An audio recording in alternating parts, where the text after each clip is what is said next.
अब परीक्षित से बन गया राजा परीक्षित।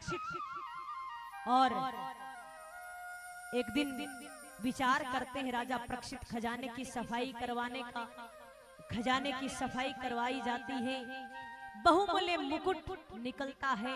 आज राजा को मुकुट सुंदर लगता है। वो मुकुट किसका? जरासंध का। वैसे कहते हैं स्वर्ण में भगवान का वास होता है, लेकिन वही सोना होना चाहिए जो अपनी मेहनत का हो,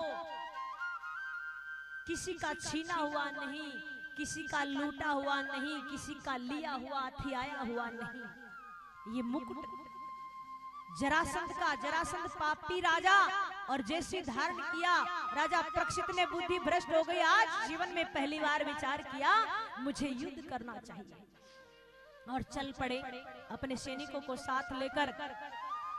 आगे थोड़ी दूरी पे चले, एक बड़ा लंबा सा काला सा व्यक्ति हाथ में डंडा लिए हुए एक बैल को मार रहा है, और अधमरी हालत में गौ माता पड़ी है, रुक रुक कर उसको ठोकर मार रहा है।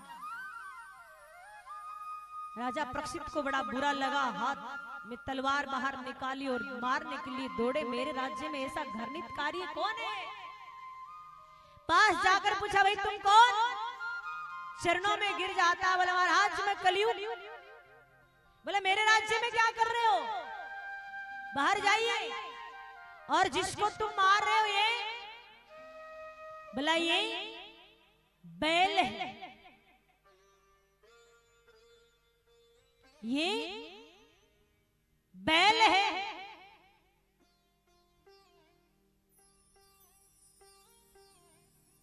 तो कहा मेरे राज्य में तुम्हारा कोई काम नहीं है, जाइए यहां से। सतयुग में धर्म के 4 पैर थे, सत्य, दान, दया और पवित्रता।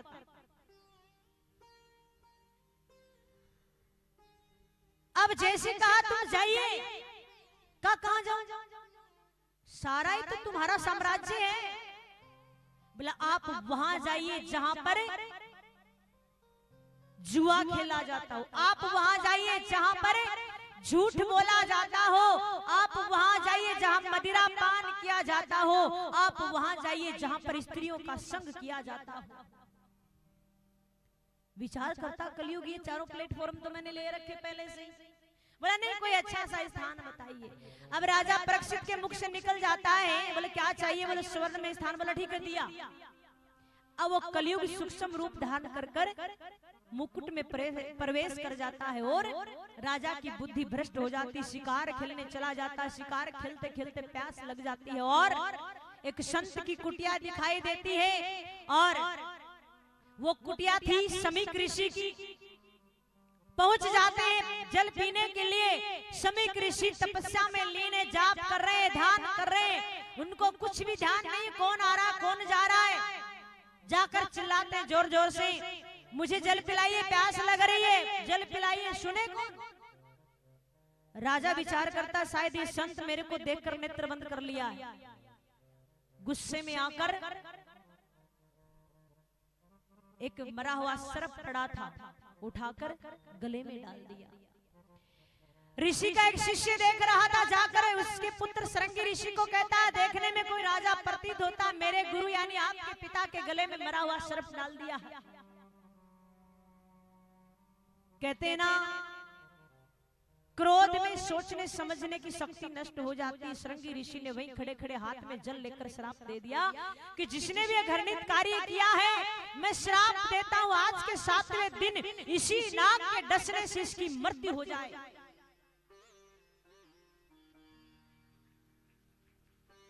और जैसे पिताजी के पास आते हैं, रोते हुए कहते पिताजी आज देखने में तो कोई राजा मालूम होता, पर ऐसे ऐसे कार्य किया और मैंने 7वें दिन मरने का श्राप दे दिया है।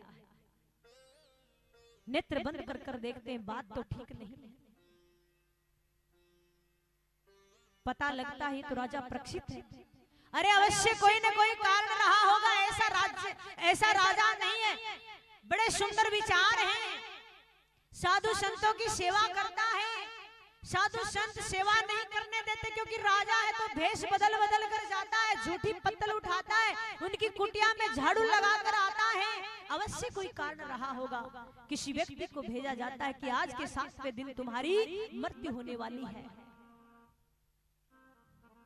जैसे ही राजा परीक्षित को पता लगता 7वें दिन मृत्यु होने वाले, तुरंत राज्य को त्याग देते। अच्छा एक बात बताइए, तुम्हें पता लगे आज के 7वें दिन मृत्यु होने वाली, तो क्या घर को त्याग दोगे? सच बताइए, छोड़ दोगे क्या घर को? विचार करोगे कम से कम 7 दिन तो मिल गए, थोड़ी व्यवस्था और बना देंगे।